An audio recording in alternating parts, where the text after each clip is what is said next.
তাহলে নবী যদি না হতেন নামাজ পেতাম, রোজা পেতাম, বছরের ঈদ গুলো পেতাম, তাহলে ওই ঈদের থেকে এই ঈদের দাম বেশি না কম?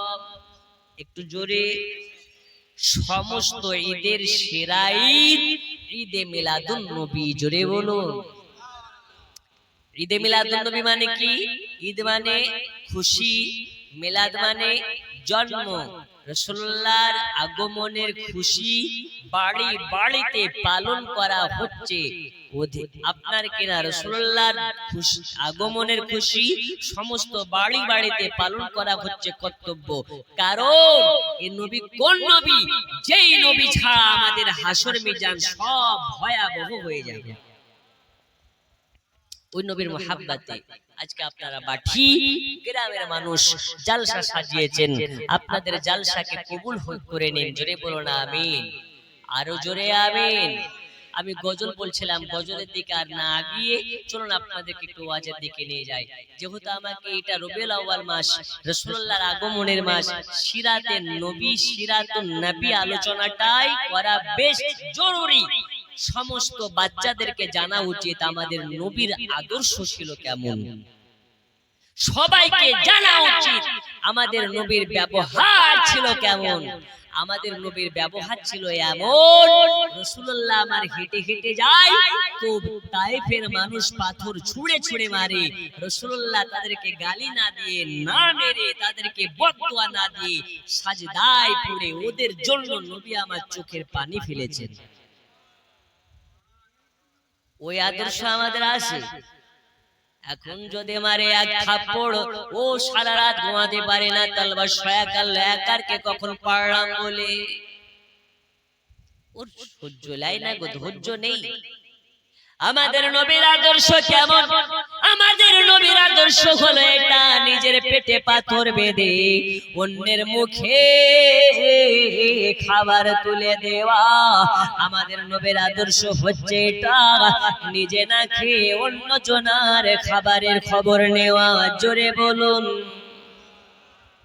আর এখন আপনার এমন একটা জামানা চলে এসেছে, 1 টাকার হেল্প করলে ভিডিও করে। বাংলাদেশে এটা খুব বেশি। ওদের নাম দিয়েছে গরিবের ফেরিওয়ালা, দুস্থ মানুষের ফেরিওয়ালা। ভিডিও করে, ভিডিওতে খরচা হয় 5000 টাকা। আর ওর ওই 5000 টাকা খরচ করে ইনকাম হচ্ছে 2 লক্ষ টাকা। ওই দানের দাম নাই যে দাম রিয়া হয়ে যায়, যে দান রিয়া হয়ে যায়। রিয়া বলতে কি? রিয়া বলতে লোক দেখানো। যারা লোক দেখানো নামাজ পড়ে ওদের নামাজ পড়ে লাভ নাই। যারা লোক দেখানো রোজা করে ওদের রোজা করে লাভ নাই। যারা লোক দেখানো এই জালসাতে বসে তাদের জালসা শুনে লাভ নাই। অনেকে আসে বাঠে গ্রামে নয়, অনেক জেলাতে দেখেছি আমি যে জালসাতে বিরিয়ানি নাই, ওই জালসাতে লোক নাই। আমাদের মুর্শিদাবাদের মানুষ খুব ভালো। আমি অন্যান্য জেলায় দেখেছি, বিভিন্ন জেলায় যে জালসাতে খাওয়া নাই ওই জালসাতে লোক নাই। ওগো আমার সোনামানিকেরা, এই কারণে বলি লোক দেখানো নয়, লোক দেখানো নয়। যা করতে হবে মুহাব্বতে মুস্তাফার, যা করা লাগবে ইসলামের মুহাব্বতে করতে হবে। বলুন ইনশাআল্লাহ। আরো জোরে বলুন ইনশাআল্লাহ। আব্বাজি আমার সোনামানিকেরা, আমি আপনাদেরকে বলতেছিলাম দয়াল নবীর আগমনের খুশিতে আব্দুল মুত্তালিব 2 দিন ধরে মক্কা নগরে খানার আয়োজন করে দিলেন, ভোজ খাওয়ার আয়োজন করে দিলেন। এবার রাসূলুল্লাহকে নিয়ে আব্দুল মুত্তালিব চলে যায় কাবা শরীফের দিকে। কাবা শরীফের কাছে যখন গিয়েছে, কাবা দেখে নবীকে, নবী দেখে কাবাকে। কাবা দেখে নবীকে, নবী দেখে কাবাকে। যখনই নবী আমার কাবার কাছে পৌঁছে গেছে, কাবা শরীফের ভিতরে যত মূর্তি ছিল, কাবা শরীফের ভিতরে যত বুত মূর্তি গুলো ছিল, নবীর জন্ম আগমন হওয়াতে কাবা শরীফের ভিতরের মূর্তিগুলো সবগুলো ভেঙে ভেঙে পড়ে গেল। কেন কেন? এবার আর মূর্তির ইবাদত হবে না, আর একাত্মবাদ আল্লাহ ছাড়া রাসূলুল্লাহ কারো আপনার কেনা গোলামি করবে না। দয়াল নবী আমার একাত্মবাদ আল্লাহ পাকের প্রচারের জন্য, আল্লাহ পাকের আপনার কিনা প্রচার মক্কাতে চালানোর জন্য রাসূলুল্লাহকে অনেকে আপনার কিনা মার মেরেছে, অনেকে গালিগালাজ দিয়েছে, রাসূলুল্লাহকে অনেকে দুশমন ভাবতো। কিন্তু এমন দুশমন যে দুশমনকে মিথ্যাবাদী ভাবতো না। জোরে বলো। আচ্ছা, আপনার যদি কেউ দুশমন থাকে, কেমন দুশমন দেখেন, মক্কার মানুষের অনেক মানুষের রাসূল হচ্ছে দুশমন, অথচ ওই নবীর কাছে আমানত রাখতে যেত। কি রাখতে যেত? আপনার দুশমনের কাছে রাখতে পারবেন?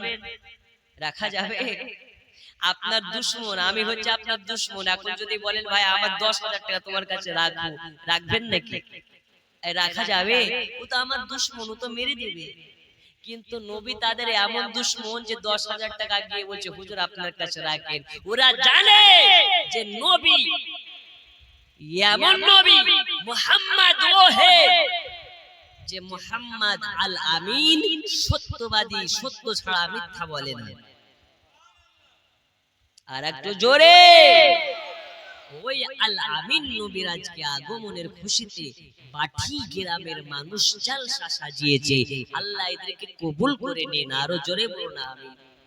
আব্বাজি আমার সোনা মানিক, আর বেশি লম্বা নয়, আধা ঘন্টার মধ্যে আমার ওয়াজ শেষের দিকে চলে যাবে।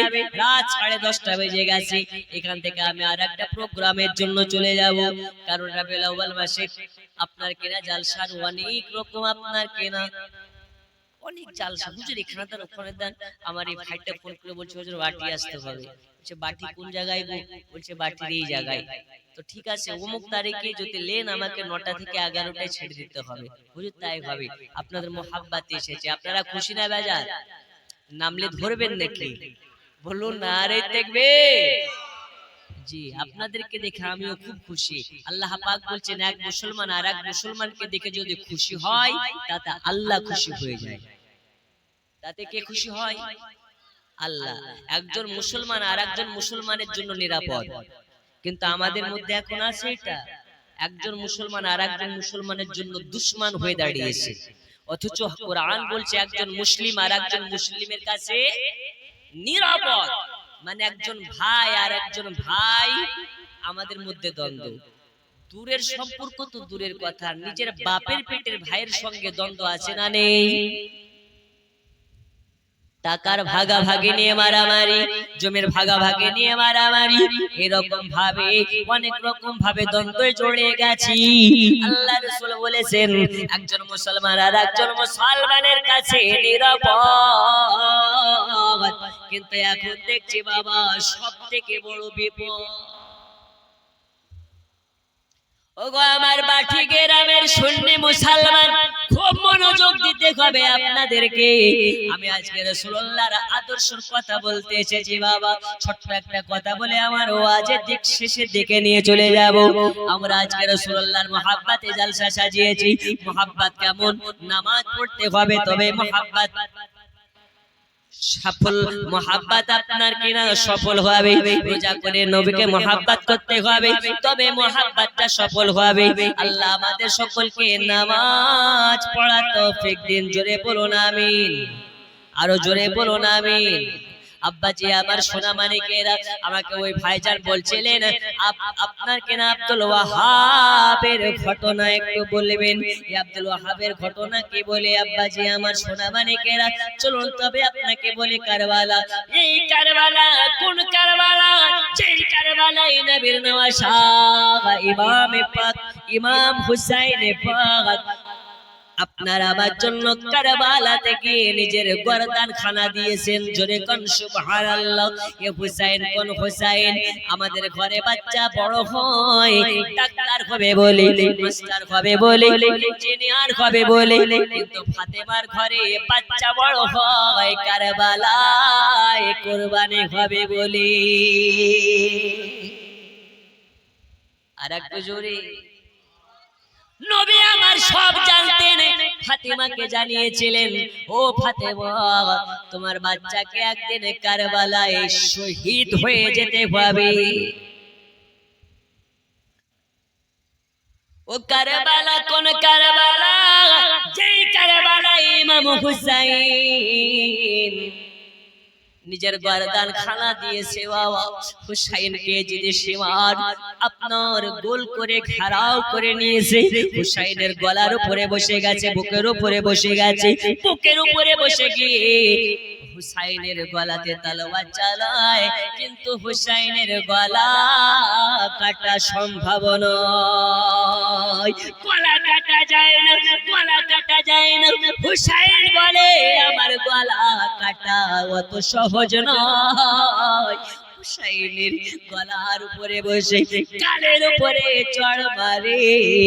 হুসাইন তখন বলে আরে সীমা একটু কি তোর দয়া হয় না রে, মায়া হয় না রে? আমার নানুজিকে কি তোরা ভুলে গেলে রে? আমার নানুজি তোদের জন্য কতটা কষ্ট করে ইসলাম তোদেরকে পাইয়ে দিয়েছে। আমার নানুজি কত কষ্ট করে আজানের ধ্বনি দিয়ে গেছে। আমার নানুজি কত না কষ্ট করে তোদেরকে কলেমা পড়া শিখিয়ে গেছে। আজ ওই নবীর নওয়াজ হুসাইনের বুকের উপরে বসে হুসাইনের চুল মোবারক টেনে হুসাইনকে কষ্ট দিতেছিস, তোদেরকে দয়া হয় না? তোরা তো ওই নবীর উম্মত রে, যে নবীকে আল্লাহ না বানালে আসমান জমিন বানাতেন না। তোরা তো ওই নবীর উম্মত। ওই নবী বলেছেন হুসাইন মিন্নি ওয়া আনা মিনাল হুসাইন, আমি গোলাম হুসাইন থেকে, হুসাইন হচ্ছে আমি নবী থেকে। আল্লাহ পাকের কাছে নবী বলেছিলেন